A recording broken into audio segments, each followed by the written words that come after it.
Mais la réalité est qu'il ne fera ensuite rien. Personne ne mettra en application ce qu'il veut. On dit que les jeunes rêvent d'un avenir meilleur, en fait que nous rêvons d'un avenir meilleur, en espérant que les choses vont s'améliorer dans notre pays et que le pays va avancer vers un pays émergent. Les choses ne font qu'aller de mal en pire. Les choses ne font que s'empirer au jour le jour. Que faire face à cette situation? Je vous laisse écouter les propos de l'honorable Kabraï Nébi.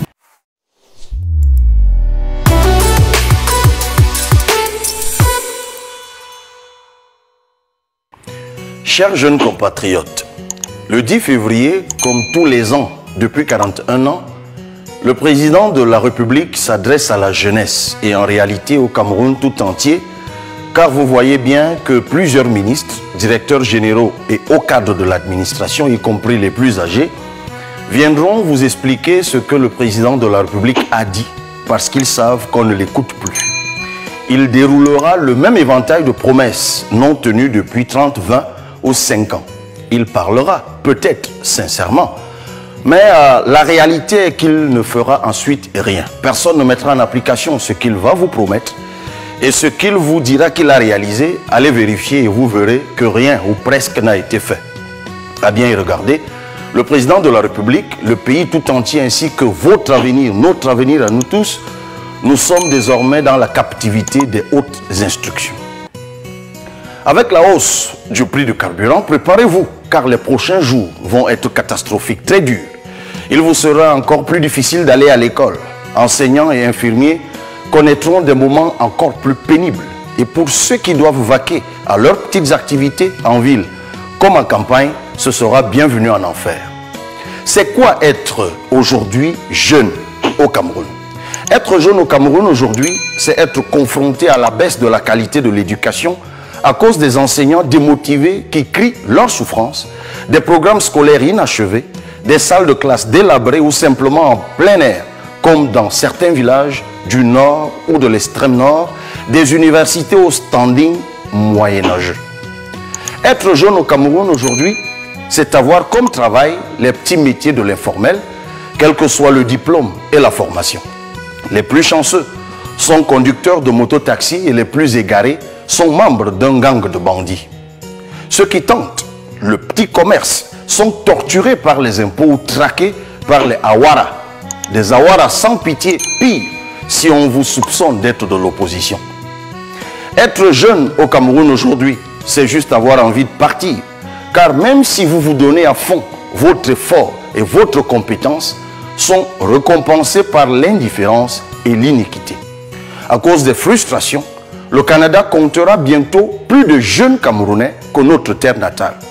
Être jeune femme au Cameroun aujourd'hui, c'est être exposé au féminicide, aux violences physiques et sexuelles, mais surtout à l'impunité des auteurs. Être jeune au Cameroun aujourd'hui, c'est subir le coût élevé de la vie, l'absence d'électricité et d'eau potable, avoir un Internet pourri, mais cher. Être jeune au Cameroun aujourd'hui, c'est être privé de voix, de choix, de droits. On vous empêche de vous exprimer, de vous organiser, de vous mobiliser. Le pouvoir intimide, réprime, emprisonne et vous considère comme une menace, un ennemi, un criminel. Chers jeunes compatriotes, les auteurs de tout ceci sont des personnes du 3e et du 4e âge.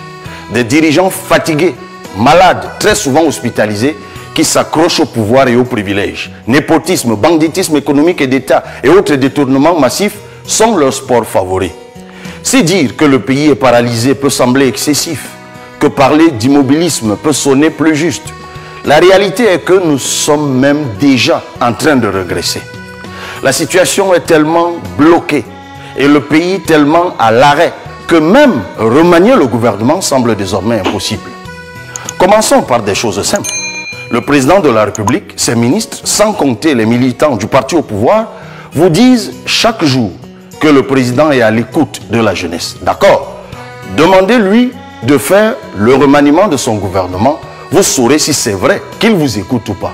Plusieurs ministres se comportent comme si le président Biya n'existait plus. Et ils s'en vantent. Ils ont rempli leurs enfants à l'ENAM, l'École nationale d'administration et de magistrature, où les étudiants consacrent des séances entières à chanter les louanges du directeur de cet établissement. Pour continuer à vous dominer de père en fils, ils empilent leurs enfants dans la fonction publique où les hauts responsables de ce département ministériel organisent depuis des années toutes sortes de tripatouillages.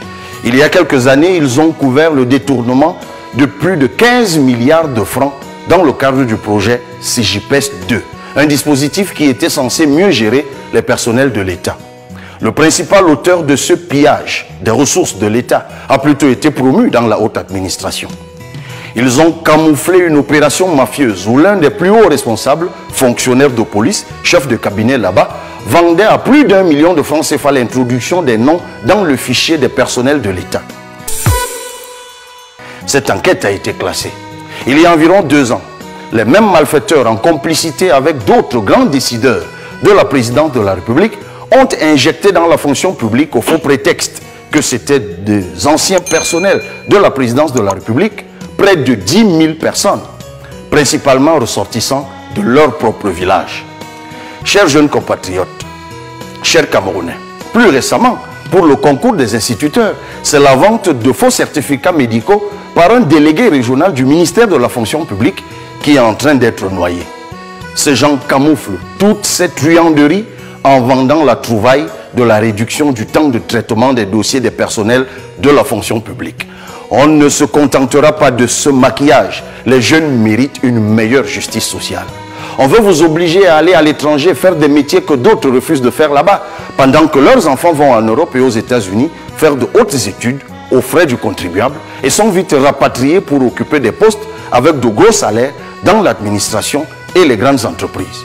Pendant ce temps, l'éducation nationale est laissée à l'abandon et l'université camerounaise, où les recteurs refusent d'aller à la retraite, est délabrée et inaccessible pour la majorité d'entre vous. Tout le monde n'ira pas au Canada. Les jeunes Camerounais ne sont pas destinés à mourir dans le désert ou la mer à la recherche d'une meilleure vie. La jeune fille ne doit pas être condamnée à devenir ménagère dans les pays du Golfe. Vous devez choisir de partir ou de rester. Vous êtes aussi des citoyens du monde. Mais vous devez partout et toujours être protégés par notre pays. Les hommes du président privatisent partout où vous pouvez trouver de l'emploi. Comme le Fonds national de l'emploi, une entreprise d'État où trône un haut responsable depuis sa création en 1990, il y a près de 35 ans, au grand mépris de toutes les lois. Ils ne vont jamais à la retraite pour laisser la place à de plus jeunes. Ceux qui étaient jeunes à l'époque et qui avaient trouvé du travail grâce au FNE sont déjà à la retraite. Ce Fonds national de l'emploi et les ministères en charge des jeunes et de l'emploi annoncent chaque année des chiffres fantaisistes et surtout fictifs de 500 000 emplois créés alors que les maigres emplois disponibles sont gérés par les réseaux. On dira à chacun son réseau. Même des corps de métiers délicats comme celui des avocats sont affectés.